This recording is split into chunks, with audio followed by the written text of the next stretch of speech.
Hello guys, good evening to all of you. Hello mga sis Kusari, good evening. No, time check tayo ay 11 PM na, no? 11 na ng gabi. Tatapos ko lang nagtotal at nag-compute sa ating gross sales ngayong araw ng Sunday kasi ngayon ay March 31 and Easter Sunday. So, every end of the month ay meron talaga tayong itong record, meron talaga akong record book na dito ko nililista yung aking daily sales, no? Ito yung daily sales natin sa meat shop and ito yung sa aking sari-sari store dito sa bahay. At guys, kung napapansin nyo, meron itong 1, 2, 3, 4, 5, merong 5 highlight.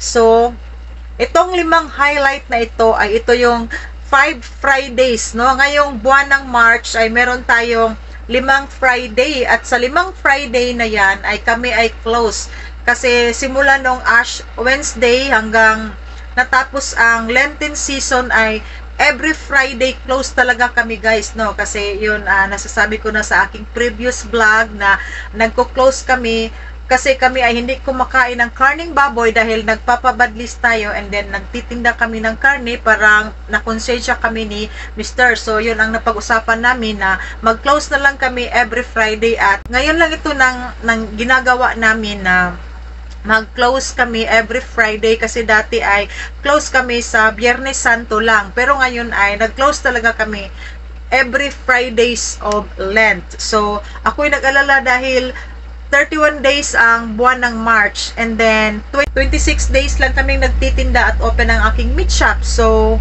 ang 5 araw ay close talaga yan siya at nasa isip ko baka ma-short ako sa aking monthly expenses at sa awa ng Diyos guys ay na-cook up naman. Ito guys, na-cook up naman natin ang ating mga 5 days na close dahil ngayong araw ng Easter Sunday at kahapon ay sa awa ng Diyos guys, napakalakas ng aking meat shop dahil yung aking kakompetensya ay close din sila. So, ngayon bumabawi tayo ngayong araw ng Easter Sunday and every guys, Easter Sunday, malakas naman talaga dahil parang yung ating customers ay namimiss nilang kumakain ng karning baboy. So, after sa sugat, Easter Sunday, Easter Vigil at kung ano-ano pang mga activities sa simbahan, basta pag Easter Sunday ay malakas talaga yan. So, yun at ako'y nagpapasalamat dahil manalig lang talaga tayo guys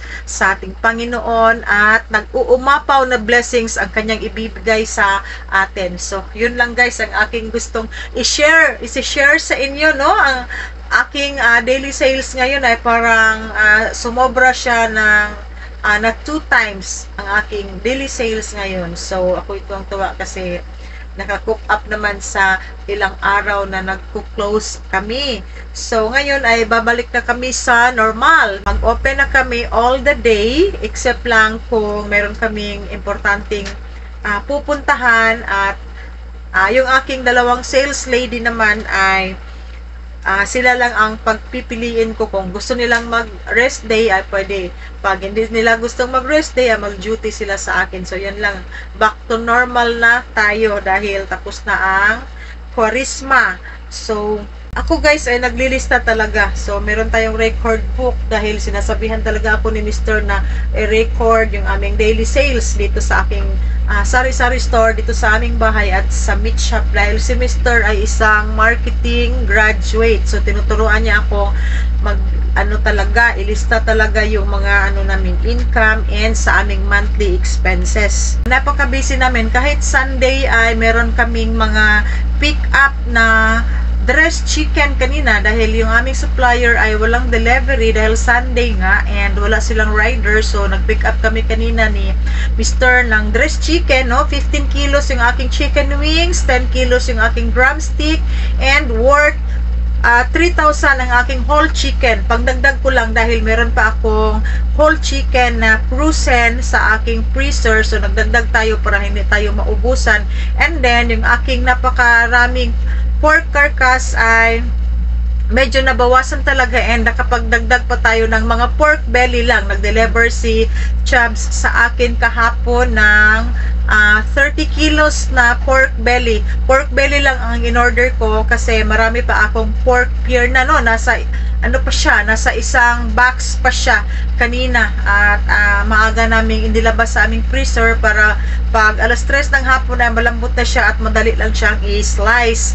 And then meron din akong groceries sa Lots for Less and NCCC. So yun ang kaganapan namin ngayong araw ng Easter Sunday, March 31, at every end of the month ay meron talaga akong kino-compute ko talaga yung aking daily sales.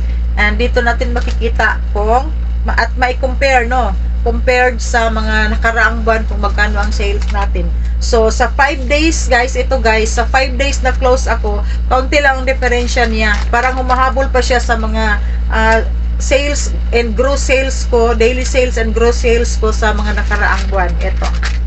Okay.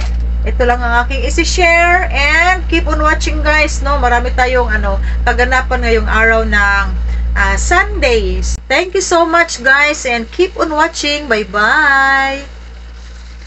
Okay guys, good morning and happy Easter Sunday sa inyong lahat. And kami ay galing sa palengke. Ito guys ay order ko na dapat i-deliver, pero Sunday ngayon so walang rider. Pinick up na lang namin ni Mr. So meron tayong isang bag na chicken feet, and ito guys 15 kilos ang ating chicken wings, at medyo tumaas ang presyo ng mga dressed chicken ngayon. Ito guys, oh, yung ating dressed chicken ay 2 bag lang kasi ang mahal-mahal. Dati ang kuha ko ay 150, ngayon ay 168 na. And then maliit guys, nasa 1 kilo lang ito, and then i-quarter pa namin yan siya, so maliit talaga, pero it's okay. Ang importante meron tayong stocks, and nagdagdag tayo ng 20 packs na chicken nuggets. Ito guys, chicken nuggets, and then dahil nabi ako'y boneless bangos. So ito lahat guys ang ating dagdag na mga stocks ngayong araw ng Sunday, March 31, Easter Sunday, at kami ay sa awa ng Diyos nakapag-attend na ng Holy Mass. Okay, at meron pa tayong boneless bangus dito. So ito guys, 20 pieces lang ang ating napamili sa ating supplier kasi naubusan din sila ng mga boneless. Yan, fresh na fresh, and bukas ay mag-deliver sila sa atin ng 100 pieces. So nagdala lang ako ng 20 pieces para hindi tayo maubusan sa ating display dito, and kami ni Mr. ay pupunta muna ng Lots for Less. Andyan na si Mr. May customer tayo. So ito guys ang ating mga stocks na mga pork pear na inilabas na namin sa freezer para mamaya ay lumambot na ito para ma-slice natin. So marami tayong pork pear na, and ito guys, meron pa akong frozen dito na whole chicken. Ito guys ay i-slice ko ng quarter cut. Ito ay mga whole chicken, at nilabas din namin sa freezer para lumambot siya, at pag lumambot na ay ito ang i-slice natin pang display sa ating mga quarter cut. Okay. Okay guys, pagkatapos sa palengke ay nandito na naman kami sa Lots for Less, at namili tayo ng kaunting groceries. Ito guys ang ating groceries.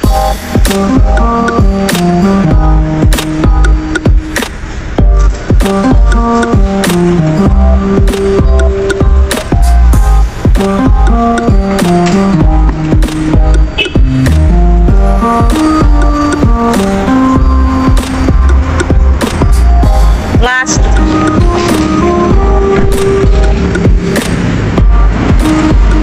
Okay. Thank you, Dong. Thank you very much. So ito guys, meron tayong 2 case na Nature Spring 1 liter kasi kaunti na lang ang natitira sa akin 1 liter, and then pareho lang naman guys ang presyo niya sa panel, kahit 2 case lang ay wholesale price pa rin yan, 13.30.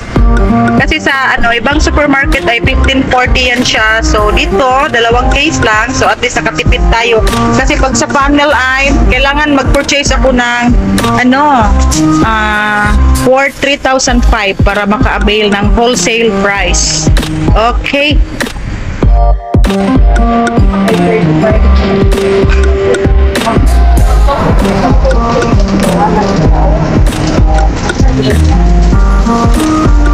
Okay guys, ito yung ating napamili sa Lots for Less. Itong nasa yellow na cellophane, and then itong nasa white ay ito yung galing ng NCCC kanina. So, bali, 8 bag ito.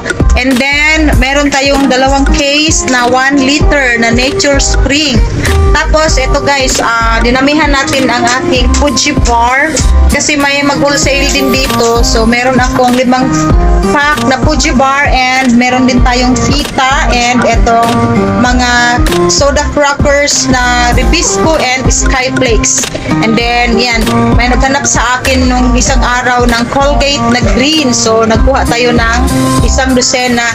And ito guys, kasi meron ding maghahanap sa akin ng Sprite doon sa bahay kasi yung magluluto ng mga apritada ay nilalagyan nila ng Sprite. So, yan lang, 1 case lang ang nakuha natin kasi si James ay palaging out of stock sa mga Sprite. So, ito lahat ang ating napamili na mga groceries, mga dagdag natin dito sa ating sari-sari store. At ang iba nito ay magdala tayo ng kaunti para sa bahay. Itong mga canned goods na holiday, ang laman nito ay holiday corned beef and meron din tayong sardinas at saka itong dagdag paninda natin dito, meron tayong Chanduay Select and Gatorade na blue and itong ating Pansit Canton and noodles. Itong nasa isang cellophane and mga bihon. So ito guys, meron pa tayong Pansit Canton dyan and mga keratin. At ito guys, 5+1 Nesty Lemon and Nesty Apple. 5+1. So malaking bagay. Nagkuha ako ng 4 na pack. So meron akong 4 na free. Okay guys, ito lang ang aking mga napamili na dagdag natin ngayong araw ng Sunday, Easter Sunday. So, happy Easter mga sis kasari. So, eto guys, meron na tayong na-slice na pork belly yan guys, oh. Yan. Dito namin nilalagay sa ibabaw ng freezer para kung maghahanap si customer ay ilalabas lang namin ito kasi napakainit po guys, no? 3:00 na ng hapon pero napakainit sa labas. So, mamaya ng konti ay mag-display na kami dyan. And ito yung ating mga display sa ating sari-sari store. Meron pa doon at ito ay i-display namin mamaya. Okay. So, ito guys, ang total cash out natin ngayong araw ng Sunday ay umaabot ng 19,797.02. Ito ay ang sa palengke natin, yung mga dressed chicken ay umaabot ng 11,323. Kasali na yung ating worth 1,000 pesos na boneless, bangus, and yung ating mga chicken wings and drumstick. So, 11,323 at ang grocery ay 8,474. Lahat na ito sa lots at saka sa NCCC kanina. Okay guys, kahit Sunday ay meron pa rin tayong mga cash out kasi hindi talaga maiiwasan na pag may kaunting kulang dito ay mag-restock kaagad tayo para panatilihing punong-puno yung ating tindahan at para naman may maibibigay tayo sa customer dahil sayang naman guys, no, isang buong araw tayo nag-open dito sa ating tindahan and then hindi kompleto yung ating mga display. Sayang talaga. So ako ay maghihinayang talaga pag si customer ay may hinahanap and then wala tayong stocks na maibibigay. Okay guys, yun lang and mamaya ay mag-display na kami. Thank you so much for watching again my YouTube channel and see you in my next vlog. Bye bye.